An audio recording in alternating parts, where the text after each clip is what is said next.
भैया मैं इसे खा लेता, बहुत जोर की भूख लगी है। छोटे, अगर हम ही इसे खा जाएंगे तो बेचेंगे क्या?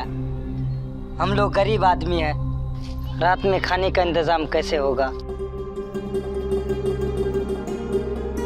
अरे भाई साहब, ये सेब कैसे दिए? 20 रुपये पीस है, 1 किलो का 280 रुपये पड़ेगा। ये टोटल कितना होगा तकरीबन? लगभग 1 किलो हो जाएगा। दे दीजिए।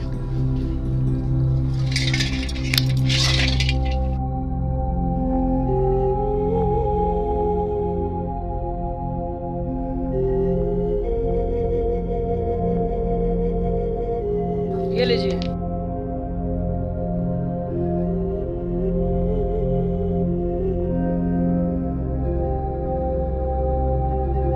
ये लो बेटे।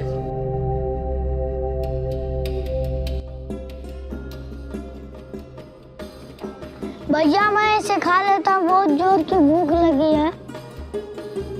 छोटे, अगर हम ही इसे खा जाएंगे तो बेचेंगे क्या?